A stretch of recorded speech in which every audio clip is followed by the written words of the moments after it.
Betsy gospel family presents కృపాశ్వకరణి కృపవార్త.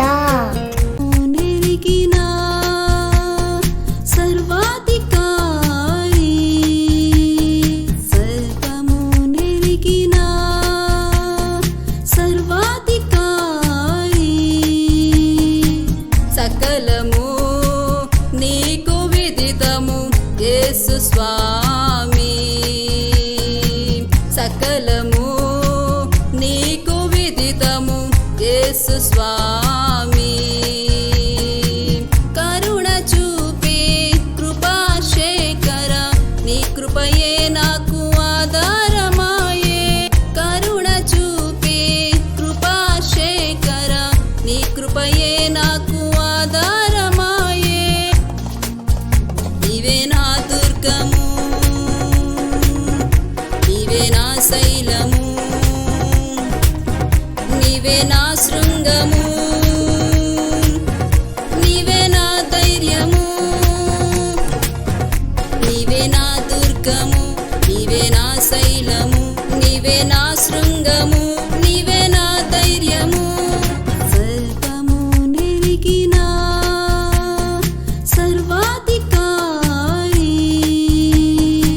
సకలము నీకు విదితము యేసు స్వామి, సకలము నీకు విదితము యేసు స్వామి.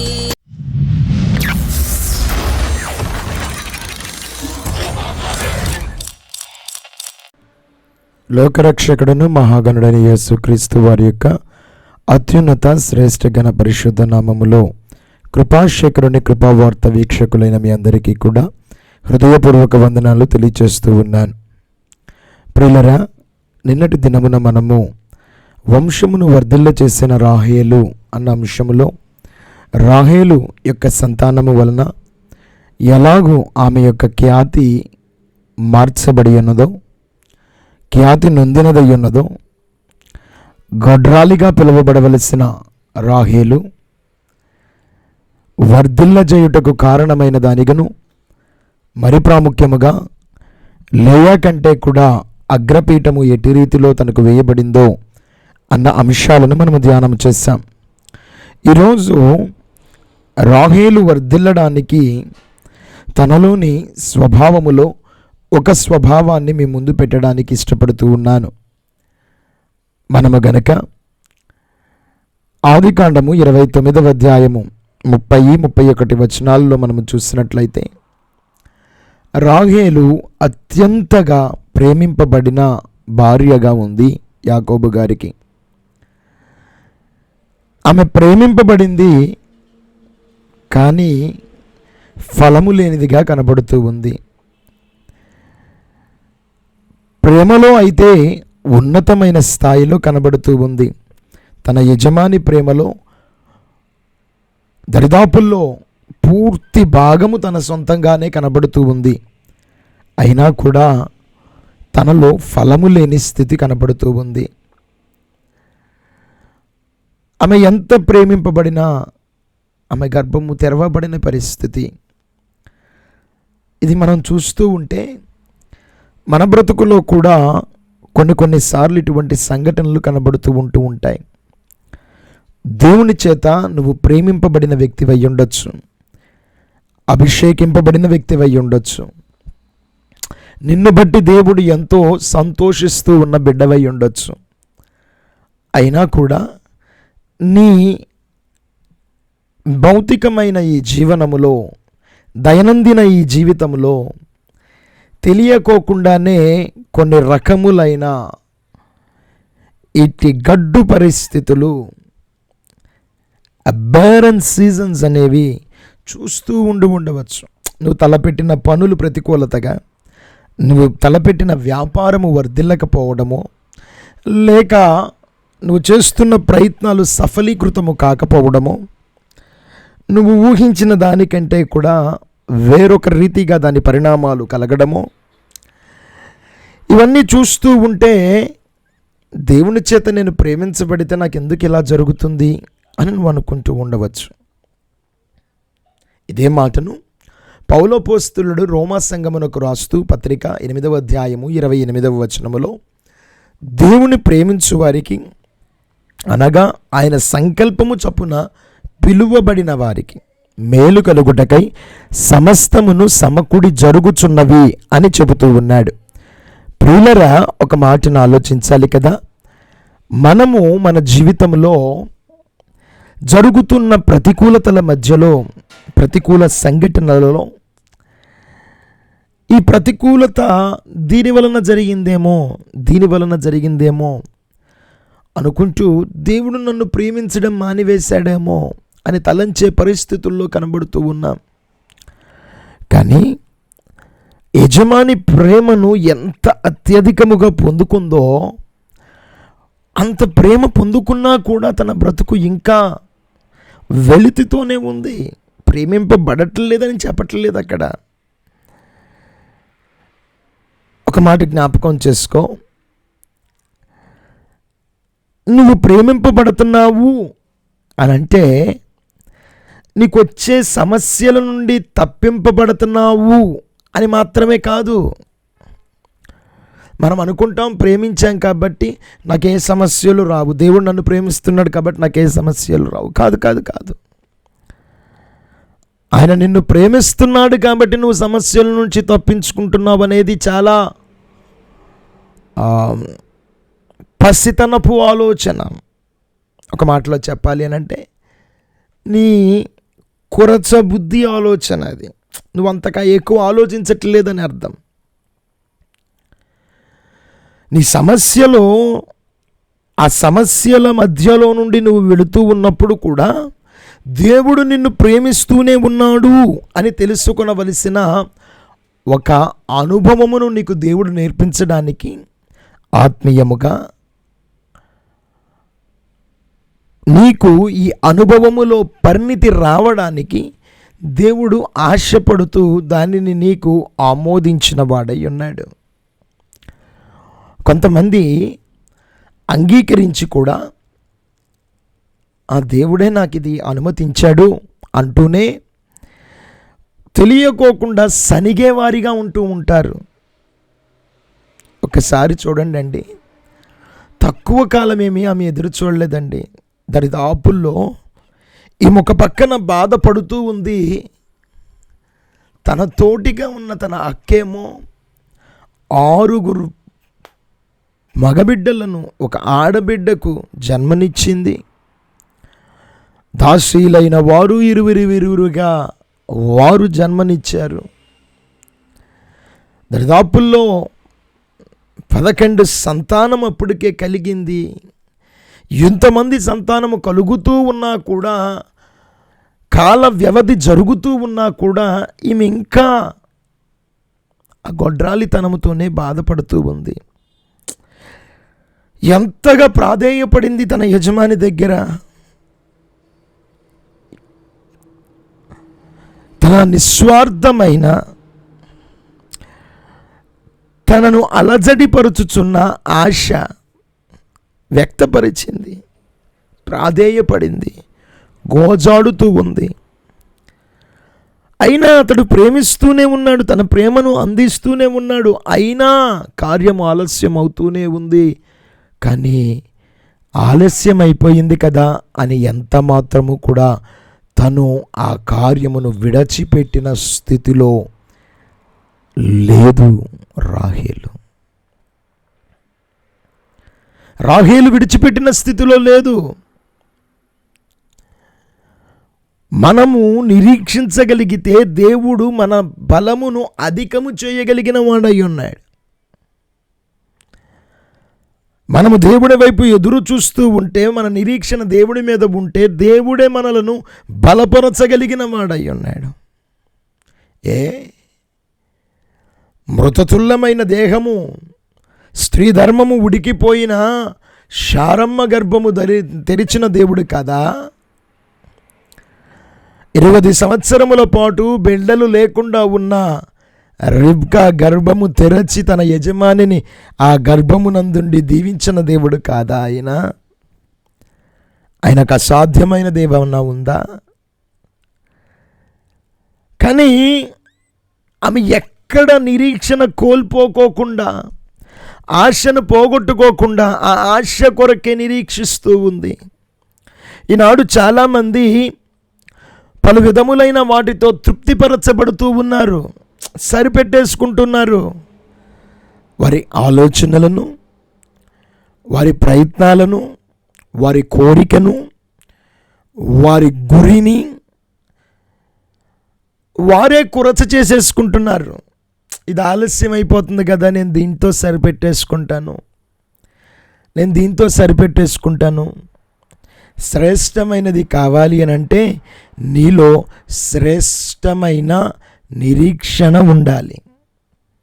శ్రేష్టమైన ఎందుకు చెబుతున్నానంటే, నీ నిరీక్షణలో కాల వ్యవధి జరుగుతున్నా కూడా ఎక్కడ హెచ్చు తగ్గులు లేకుండా నా దేవుడు దాన్ని జరిగిస్తాడు అని నువ్వు విశ్వసించాలి. ఒక పక్కన తన పక్కన వాళ్ళు దీవెన అనుభవిస్తున్నారు, కంపారిజన్ వస్తుంది అక్కడ, అయినా తట్టుకుని నిలబడింది. పక్కవారు కంటూ ఉండగా ఆ ప్రెషర్ తన మీదకు వస్తుంది, తట్టుకుని నిలబడింది. హేళన చేస్తున్నారు ఒక పక్కన నుంచి, తట్టుకుని నిలబడింది. అయ్యో, కొన్నిసార్లు తన హృదయములోనే అసూయ కలిగింది. అక్క బిడ్డలను చూస్తుంది, కలిగిన తన భర్తకు కలిగిన తన బిడ్డల సంతానాన్ని చూస్తుంది, అక్కడ బిడ్డలందరినీ చూస్తుంది. వారు జయగీతములు పాడుతున్నారు, ఉత్సహిస్తున్నారు, సంతోషిస్తున్నారు, ఆనందకేలి చేస్తున్నారు. అయినా తన హృదయంలో ఎంత సంతోషిద్దామన్నా ఒక పక్కన బాధ, నాకు కూడా బిడ్డ ఉంటే సంతోషిస్తాడు కదా. అయినా తట్టుకుని నిలబడింది. సాధారణంగా అసూయ వచ్చినప్పుడు మనము తెలియని తప్పిదాలు చాలా చేస్తూ ఉంటాం. ఏదో షార్ట్ కట్స్ వెతుక్కుని ఏదో ఒక రకంగా ఏదో ఒకటి చేసేసి దీన్ని ఇట్లా ముగించేద్దాములే అని మనమే తెలియని షార్ట్ కట్స్ వెతుకుతాము.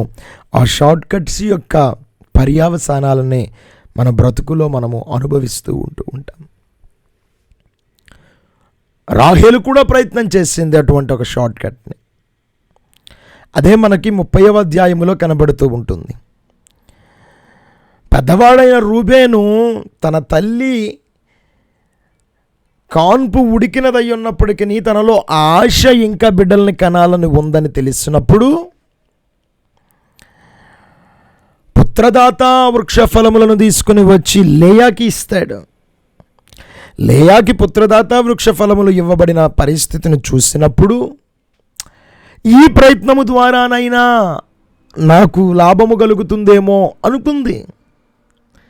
ఎందుకంటే కొన్నిసార్లు మన అసూయ, మన ప్రెషర్స్, మన కంపారిజన్స్, మన అవమానాలు, షేమ్స్, అవి తెలియకోకుండా మన మార్గాలను తొట్టిల్లేటట్టుగా చేయడానికి ఆస్కారం కల్పించబడుతూ ఉంటాయి. అది కూడా ఒకసారి ప్రయత్నం చేసేసింది. అయ్యో, దీని వలన కూడా ఫలము లేదే, నేను ఇంకా ఆధారపడవలసింది ఆ దేవుని మీదేనే, నా యజమాని వలన నేను ఈ దీవెనను పొందాలి కాబట్టి దేవుని మీదే ఆధారపడాలి అని ఆమె నిర్ణయించుకుని తన మనసును స్థిరపరుచుకుంది.